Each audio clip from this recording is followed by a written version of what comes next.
చూస్ country delight, live better. ఇప్పుడే country delight యాప్ని download చేసుకోండి. ఎస్, సో ఇప్పుడు అసలు సిసలైన టైం, మన మెగాస్టార్ చిరంజీవి గారు మాట్లాడే టైం వచ్చేసింది. ఏమాత్రం ఆలస్యం చేయకుండా ఆయన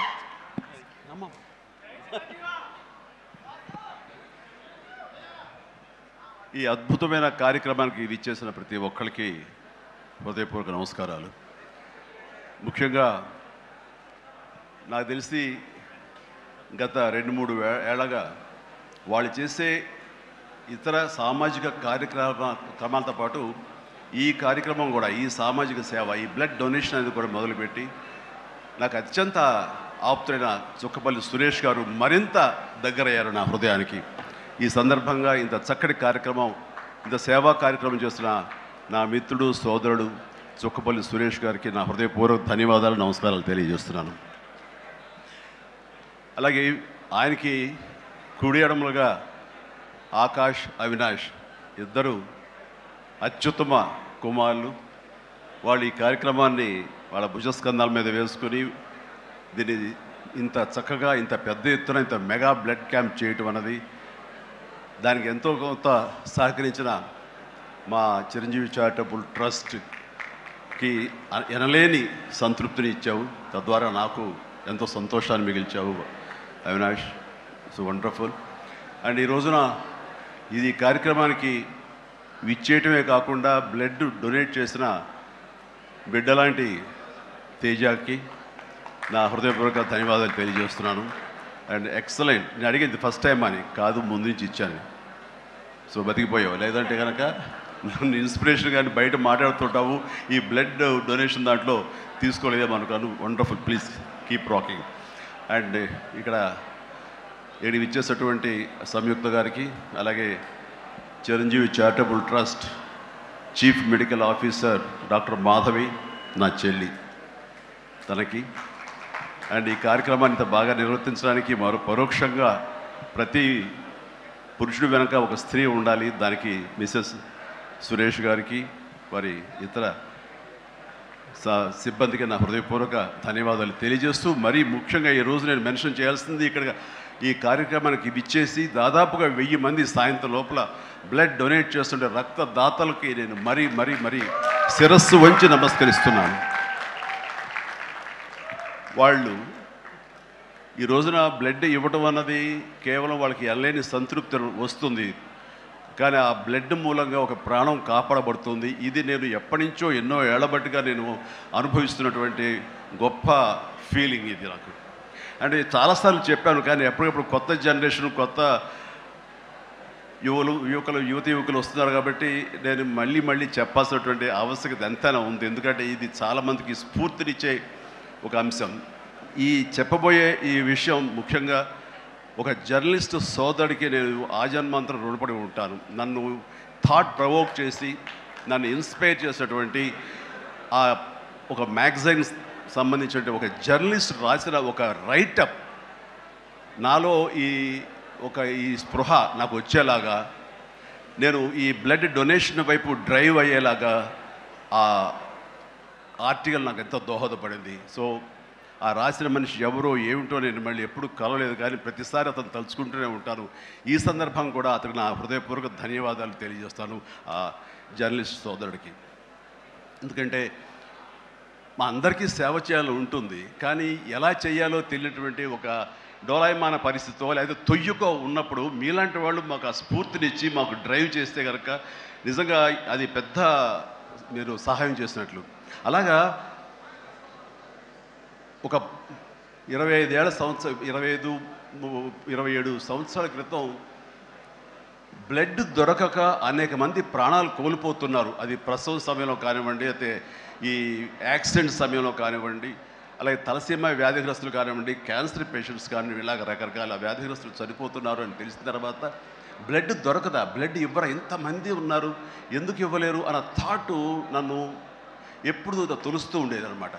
సో మన ఫ్యాన్స్ని మనం వేరే వాటికి డ్రైవ్ చేసే కంటే వేరేగా వాళ్ళని వాడుకుంటూ మన కీర్తి మరింత పైకి ఎదిగేలాగా వాడుకునే కంటే వాళ్ళని ఈ బ్లడ్ డొనేషన్ వైపు మనం మళ్లించగలిగితే కనుక వాళ్ళు అత్యంత శక్తివంతమైన మనుషుల్ని సామాజిక సేవ వైపు మనం డ్రైవ్ చేయగలిగితే, వాళ్ళని ఛానలైజ్ చేయగలిగితే కనుక ఆ కన్న తల్లిదండ్రులు కానీ, ఆ సొసైటీలో ఉన్నటువంటి ఇతర వ్యక్తులు కానీ, ఆ సమాజంలో వాళ్ళు కానీ వాళ్ళ పట్ల ఉన్న దురభిప్రాయాలని పోగొట్టుకుని మంచి అభిప్రాయం ఏర్పడుతుంది కదా, వాళ్ళకి అల్లని సంతృప్తి వస్తుంది కదా, తద్వారా నేను కూడా ఎంతో సంతృప్తి చెందినవాడిని అవుతాను, ఒక మంచి పని చేసినటువంటి దానికి నాంది పలికినవాడిని అవుతానంటూ ఆ రోజు నన్ను ఇచ్చిన పిలుపు, నిరంతరంగా పెర్సిస్టెంట్గా ఇచ్చిన పిలుపుకి ఈ రోజున వేల మంది, లక్షల మంది ఈ రోజున ఈ కార్యక్రమాల్లో పాల్గొంటూ వస్తున్నారు. ఎనలేని సంతృప్తి పొందడమే కాదు, ఎంతోమందికి ప్రాణాలని కాపాడుతున్నారంటే కనుక అది నాకు చాలా గర్వకారణంగా ఉంది. ఇందాక తేజ సజ్జ అన్నట్లుగా ఈ బ్లడ్ డొనేషన్, రక్తదానం అనేసరికి గబుక్కని స్ఫురించే పేరు చిరంజీవి అన్నారంటే కనుక భగవంతుడు నాకు ఇచ్చిన గొప్ప అవకాశం.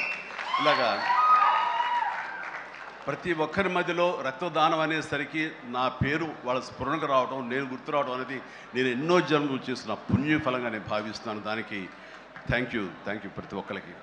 ఇక్కడ సరే ఎన్నెన్నో ఇన్సిడెంట్స్ వింటుంటాము, ఎన్నెన్నో ఇది ఆఖరి నిమిషంలో ప్రాణాలు ఎలా కాపాడబడ్డాయని వింటుంటాం. కానీ ఈ మధ్య నాకు మనసుకు అత్యంత దగ్గరగా జరిగిన ఒక ఇన్సిడెంట్ మీతో షేర్ చేసుకోవాలనిపిస్తుంది అనమాట. ఎవరో ఒక పొలిటీషియన్, సరే ఎవరికైనా సరే చాలా సాఫ్ట్ టార్గెట్, ఎవరైనా ఏదో మాట అనేసి ఏం పర్వాలేదు. అలాగా ఒక పొలిటీషియన్ నన్ను అకారణంగా, నేను ఇప్పుడు పాలిటిక్స్ చాలా దూరంగా ఉన్నా సరే నా గురించి ఏదో అవాకులు చవాకులు ఆయన పేలినప్పుడు ఆయన మరొక చోటకి ఏదో ఒక ముంపు ప్రాంతానికి ఆయన వెళ్ళటం జరిగింది. అక్కడ ఒక స్త్రీ, ఒక ప్రౌఢ ఆవిడ అది మిడిల్ ఏజ్ ఉంటుందేమో, మిడిల్ ఏజ్ ఆవిడ తను పట్టుకుని నానా మాటలు తిడుతుంటే, నీకు ఎలా మనసు వచ్చింది చిరంజీవిని అనటానికి, అది ఇది అని తిడుతుంటే నాకు అనిపించింది మామూలుగా మన మాస్ ఫ్యాన్ కదా ఆవిడ, చాలా గౌరవప్రదమైన కుటుంబంలో ఉన్నటువంటి మనిషిలాగా అనిపించింది గృహిణి. ఆవిడ ఎందుకు అంత ఇదిగా మాట్లాడుతుంది, ఆవిడెవరు, ఆవిడ చూస్తుంటే మామూలుగా సినిమా ఫ్యాన్ లాగానో చిరంజీవికి వీరాభిమానంగానో కాదు, ఏదో ఇంకేదో ఉందంటూ నాకు అనిపించి ఆవిడ గురించి తెలుసుకోవాలని మన ఒక జర్నలిస్ట్ సోదరు ఎవరినో పంపించి తెలుసుకోవాలంటే వాళ్ళు చేసినటువంటి ఇంటర్వ్యూలో విజువల్స్ నాకు చూపించారు. ఏంటమ్మా అంత ఇదిగా, ఆయనకి వీరాభిమానం అంటే అభిమానం సినిమాభిమానం కాదయ్యా, ఆయన వ్యక్తిత్వానికి అభిమానం అంటే చెప్పినప్పుడు నా మనసు టచ్ అయింది.